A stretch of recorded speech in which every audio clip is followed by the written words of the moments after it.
is do some sage about it.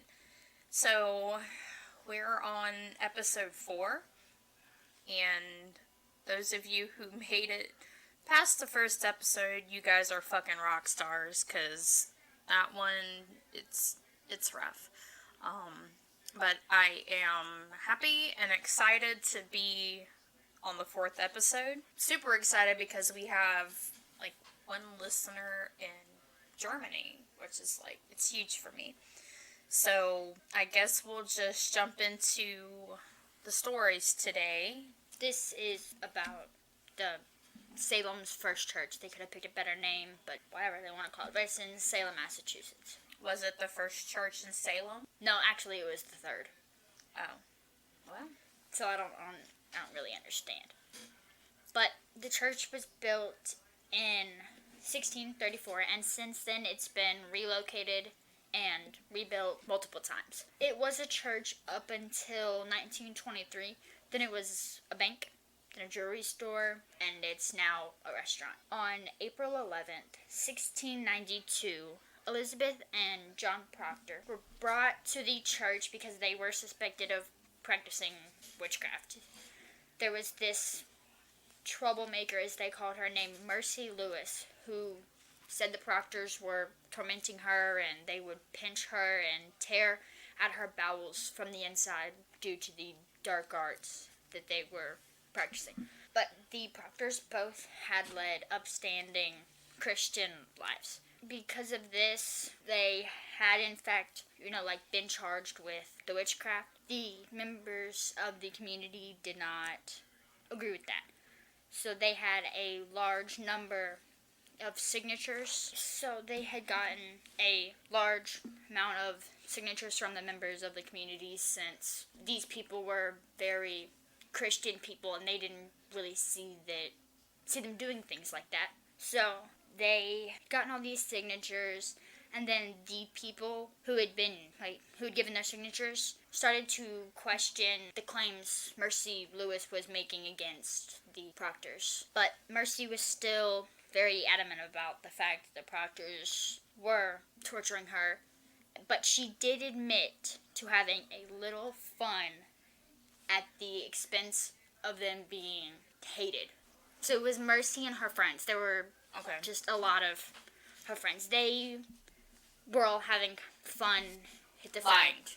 Lying to the court. She still stuck to her accusations and was adding on more about it to just kind of exaggerate it more, I guess. As they tended to do in the 1600s when they were trying to kill people and claim they were witches.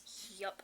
But she kept going to the point. This led to a doctor checking the Proctors for birth defects, marks, and other markings that tended to be linked to witchcraft. And even though the examination proved that there was no such defect or mark, both of the Proctors were found guilty of witchcraft. And on August 5th, 1692, both were sentenced to be executed, but Elizabeth was pregnant, so she was given a delayed execution till the birth of her child. Luckily, during the pregnancy, witchcraft kind of died down, quieted. There was not much done about it. So she was freed, and the same girls who were accusing the Proctors, so all of Mercy's friends, all of her friends, they started now accusing Mary Phipp, who was the governor's wife. Oh. So at that point, because the governor was like, I'm not going to imprison my wife for this, he released all 153 prisoners that were awaiting trial for alleged witchcraft, and that was with Elizabeth included. So he just basically realized that the girls were lying? Yeah, but history shows that there was a sea captain who visited the church with this girl, Sarah. So he frequented the church with this girl, Sarah. When the sea captain was on shore leave, he would try to court Sarah, but she was in love with a young sailor who was also with the sea captain. But he was an older man. Wait.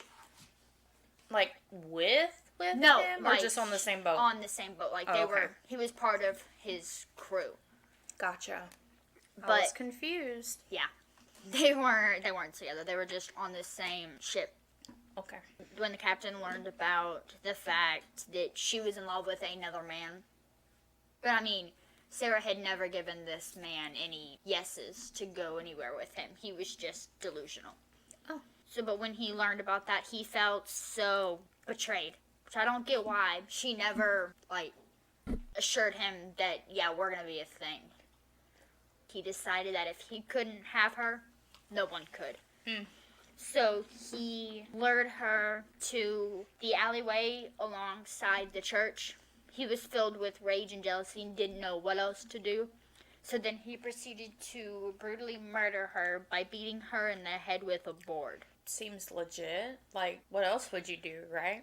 And so then, Don't bother leaving the woman alone or finding a different woman. Just kill her. Just kill her. It's okay. But because he had just done this right next to the church, he goes into church, looks the minister in the face, and asks him to help him hide the body. The minister. Mm-hmm. The captain asked the minister to help him hide her. So then they go to the underground tunnels that were beneath the church, and they bury her body. In the tunnel? In the tunnels. Okay. A man of God helped another man cover up a murder and dispose of the corpse. The two main apparitions that are seen at what's now the restaurant, there's the lady in blue, which is Sarah. Mm-hmm. Then there's the man in black, who is the minister who helped hide her body. It has been said that Sarah is a super nice, caring woman, takes care of kids who come into the restaurant, and the minister is known to be a very malevolent being. It's said that he lashes out at women in the most dangerous ways. Oh, okay. He was a misogynist asshole. Sounds like it.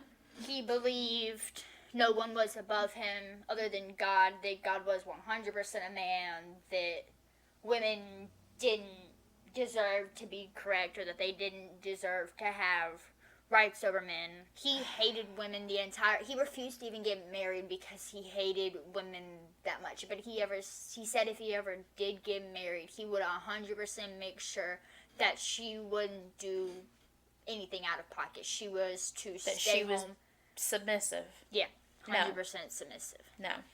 That is what we call toxic masculinity, and we are breeding that out of our children. Mm-hmm. Right, people? Right. It has been claimed that because she was buried in the tunnels by the minister, they can hear her asking him, "Why'd you help hide the body? I attended your church. Like, I respected you, and you helped him hide my body out of jealousy." Like, you can hear them kind of bickering, and then you can hear the minister just scream at her for talking without being spoken to. There's also been times where children have been in the restaurant, and then it's known that Sarah has done what the kids have called earmuffs when the minister starts getting angry and just annoyed. She's known to stay in the lower parts of the restaurant, but he's known to stay in the upper parts of it. And just be a complete jerk. Yep. Yelling at women, right? Mm-hmm. And even the employees have been shoved by him and scratched. Some have just ended their shifts covered in bruises that they did not have before the start of their shifts. And it got so bad to the point that none of the employees felt safe to go down to the basement, and this is where they kept all of their dry stock, and they pretty much kept everything down there. Say they needed extra chairs for the restaurant, everything was kept in the basement. And it has been claimed that the tunnels inhabit the sounds of really, really loud, heavy footsteps, kind of like someone stomping or even running. They don't know how to walk, though. In the tunnel? Yeah, in the tunnels. Okay. Footsteps have been heard in the tunnels. A lot of ghostly moaning. Oh. Yeah. And... Like, okay. That, I don't know. That seems a little... I maybe call bullshit on that one, yeah. There's also been what's been said to be frightening sources of energy that can be felt upon even just thinking about going down into the basement. But some also argue that the man in black is a jewelry store clerk from when the church's lowest level was a jewelry store, which was called the Daniel Low & Co. Jewelry Shop. It was open from 1874 to 1995. So it had a good run, 100+ years. But the owner of it, Daniel Low, he kind of went a little crazy and shut himself in the jewelry store. Why?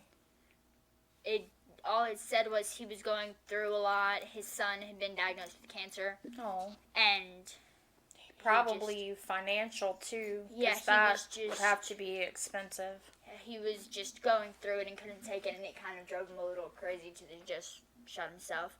And so they say it could also be Daniel Low, but Daniel Low wasn't known as a man who hated women. He loved his wife. He loved his daughters, his sisters. He was...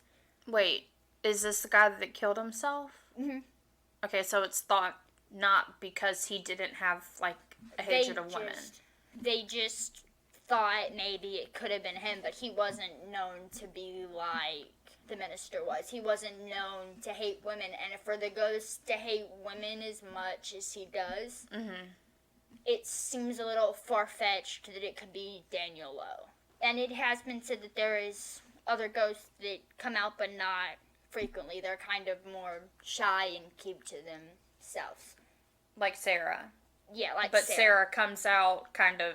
She comes out to protect yeah. To protect people. But they had said it could have been him, but when he was alive, they said he was really in touch with his feminine side, and he adored the women, and like any women, but especially women in his life.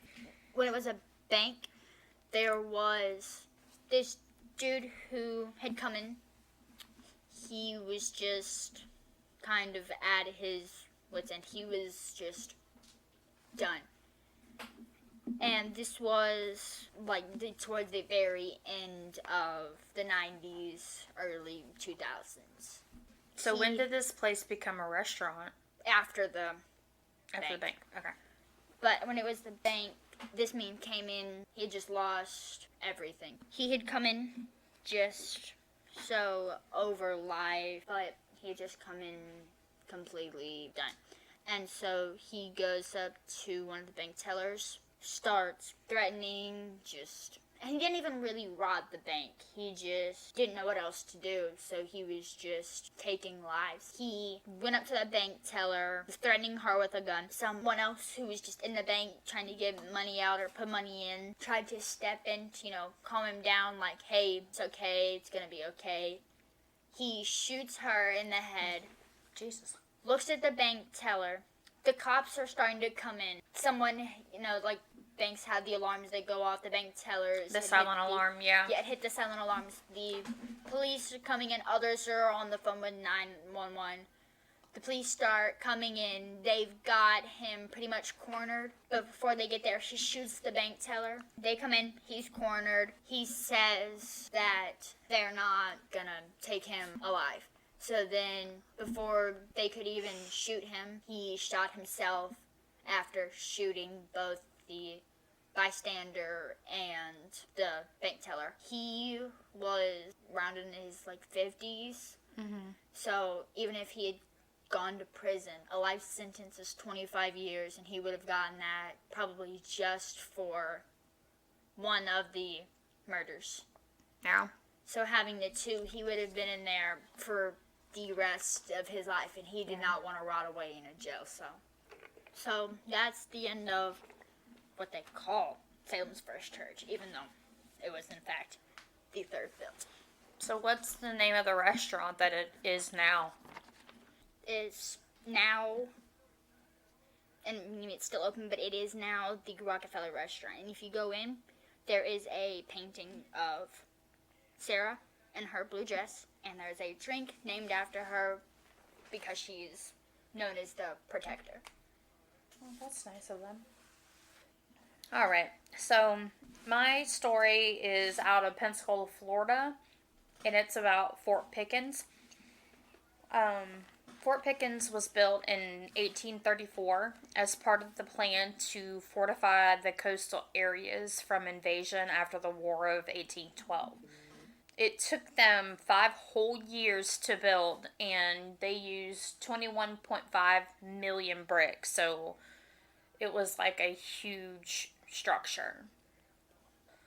It was the only fort in the South to remain in Union hands throughout the war, and this was primarily due to Lieutenant Adam J. Slimmer. He maintained control the whole time, and it was not directly attacked during the war. After this, the fort was used as a prison during the Indian War, and it held one of the most famous Indian warriors, and his name was Geronimo. So that should be a name that most everybody knows. If you've ever paid attention in history class, you should know this name. They even have shows and stuff about Geronimo. Yeah, you should know this name, no doubt. So there were 2 notable tragedies, but only one of them took a life. Both of them were fires. The first was January 20th of 1858, and that fire did destroy a lot of the internal buildings. And then the second one was in 1899, and a fire broke out in the D Bastion, and it slowly spread to the fort's power magazine, and in doing so, it ignited 8,000 pounds of gunpowder, and this did kill 1 soldier.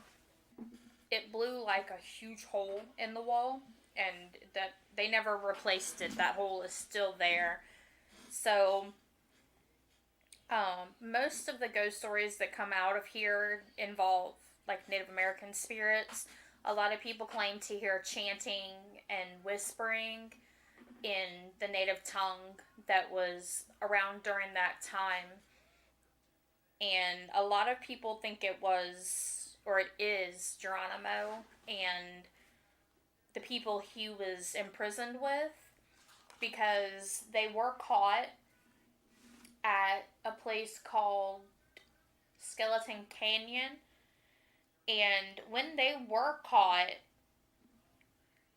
they had an agreement with the prison people where they weren't going to be mistreated or whatever. And as far as I can tell, they were not abused, but they were forced to do hard labor, manual labor. And Geronimo was kind of treated like a sideshow, a money-making monkey, because he was dragged all over the United States to fairs and such to sign autographs, sign pictures, because white people wanted to see these native savages. So he was forced to go on all these trips, was not, agreeable about it, but, they decided that putting him on show, making a spectacle out of him, because it brought them money. They just wanted to do that. So near where their explosion happened in 1899, people feel overcome with emotion, and they get a strong sense of fear and panic. There are a lot of claims of orbs and mysterious electronic voice phenomena. So the orbs they show up in photos, and one of the ghost hunters who has been to this fort claims that the orbs in the pictures, they're like very round, very circular orbs. And so they cannot really be mistaken for dust particles or bugs, because bugs are not perfectly round. They've got legs, they've got wings, especially if they're in the air flying. You'll see some kind of jut out of legs or wings or something. Um, they also claim to see a woman with no face.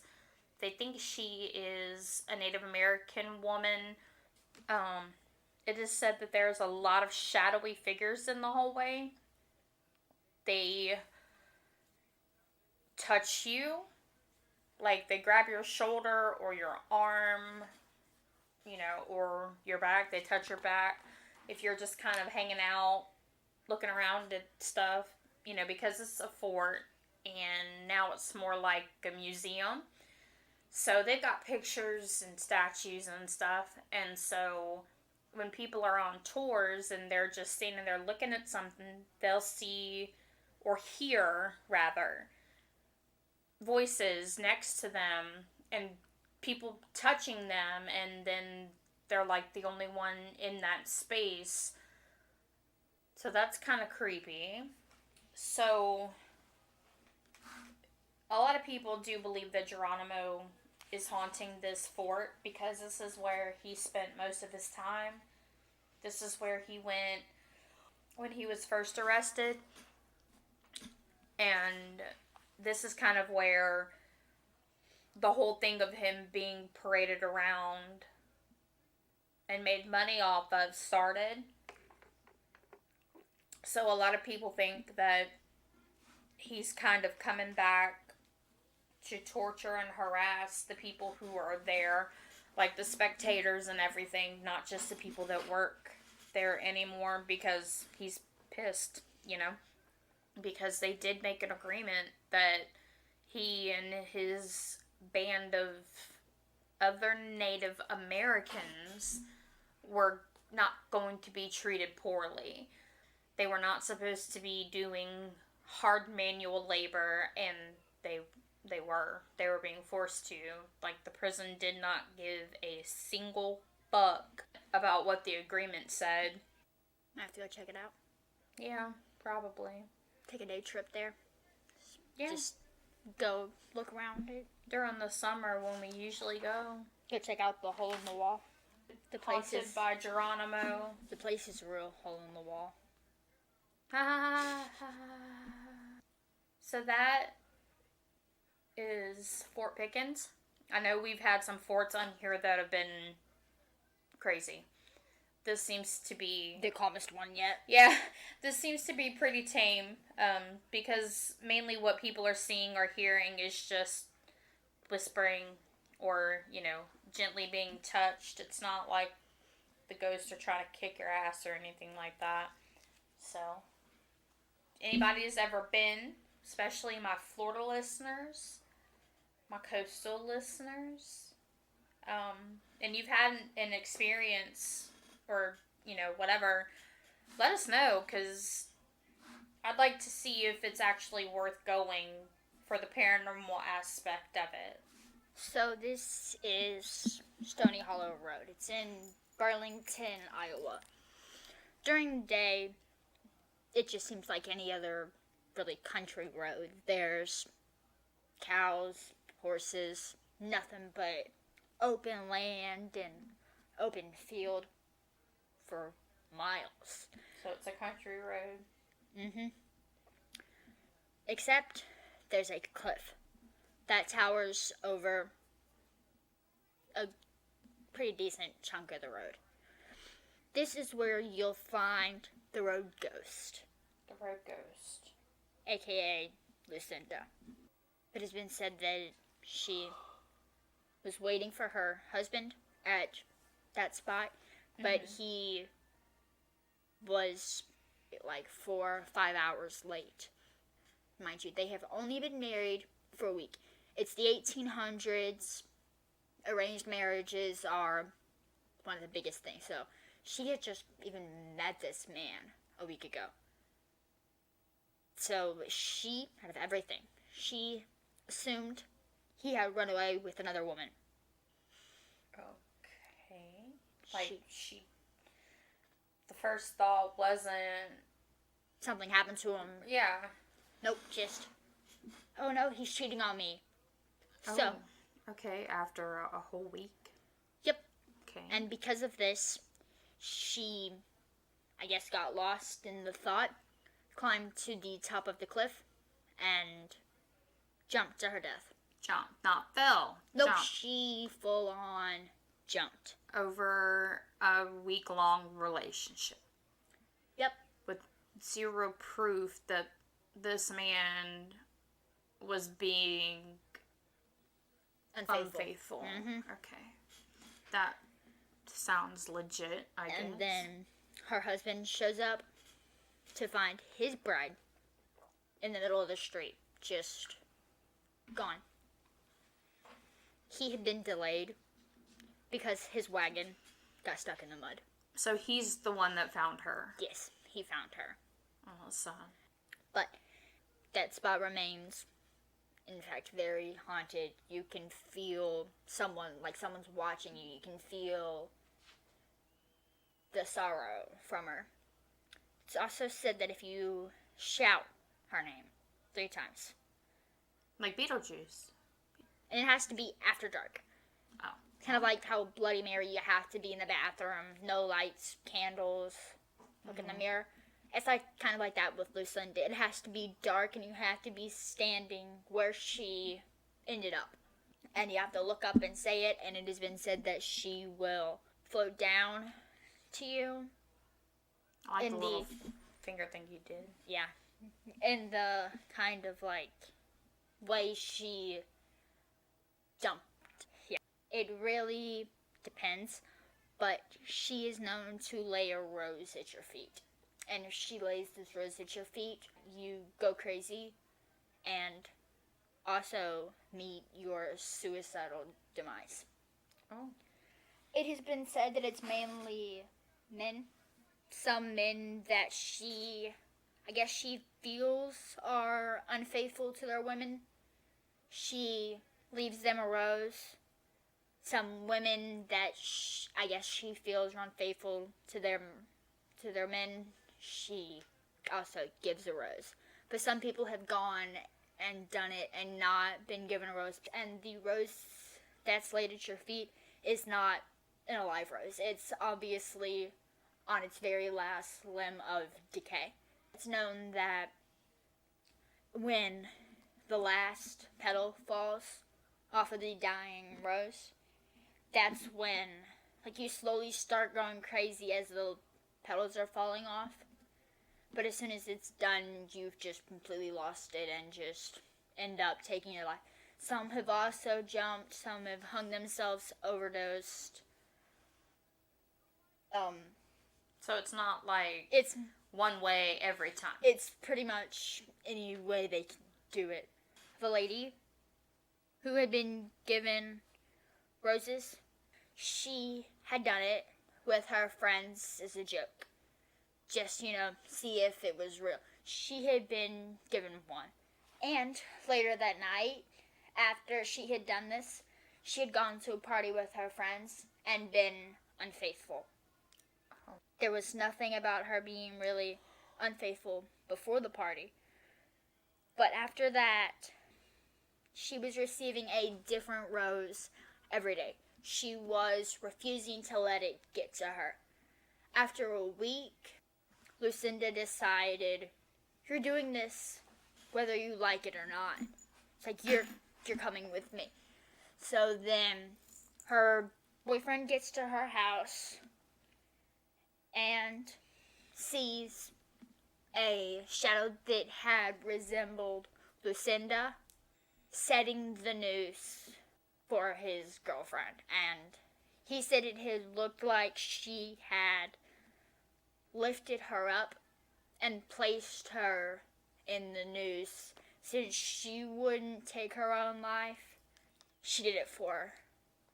And then there was a story about a man who was extremely unfaithful to his wife.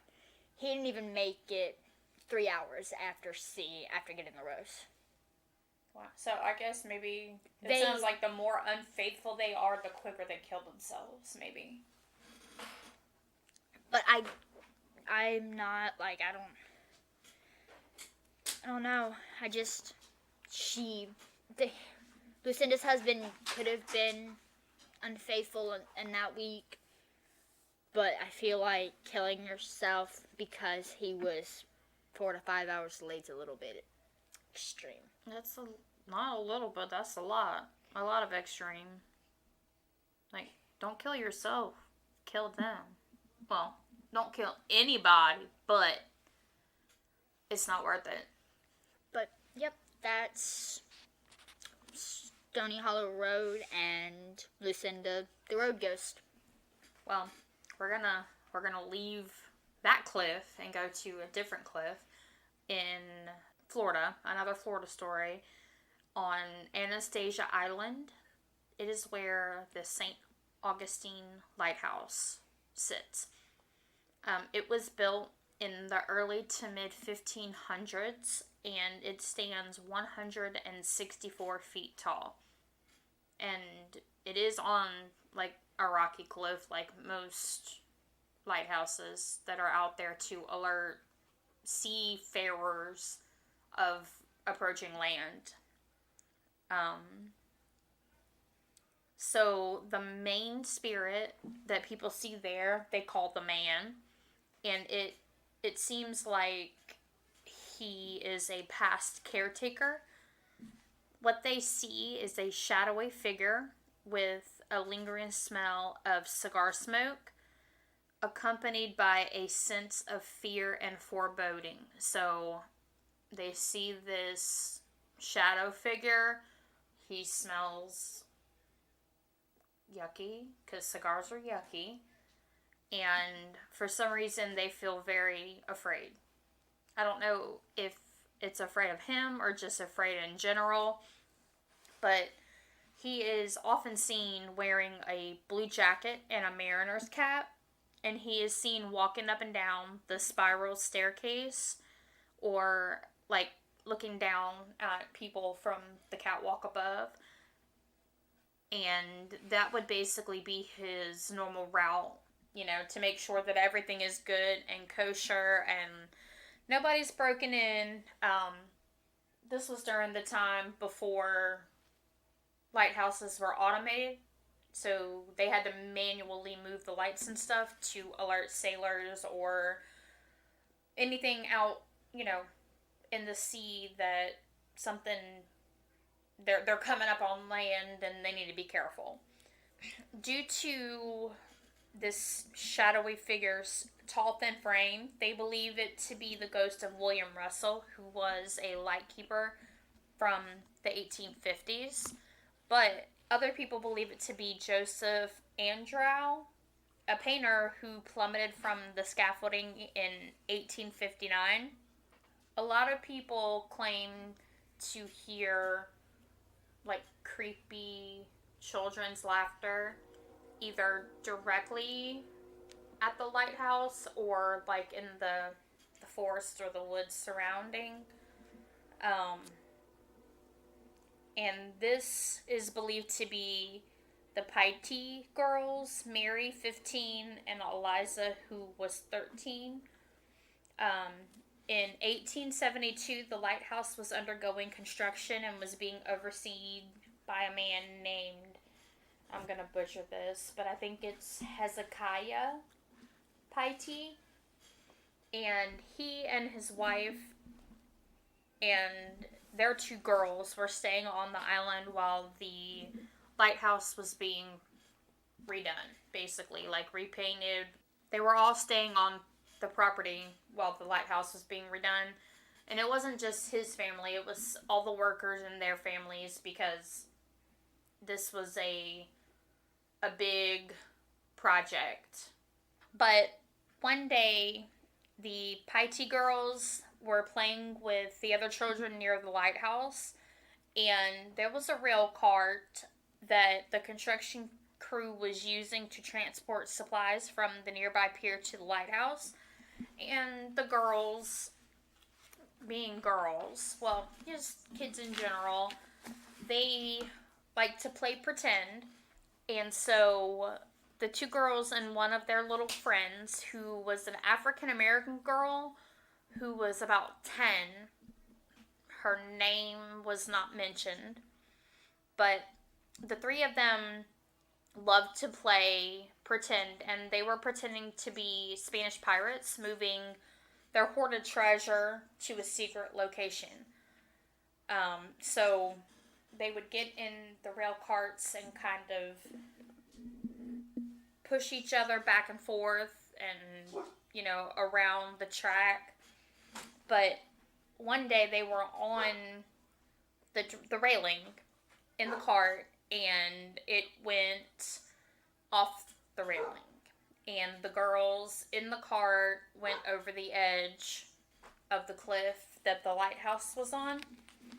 And some of the other children fell down as well, and they were rescued, but they could not get to these three girls in time. So they fell basically to their death on the sharp rocks and the rough waves below the lighthouse.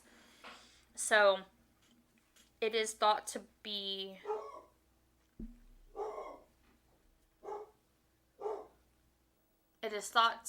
those children that are being heard laughing like out in the area.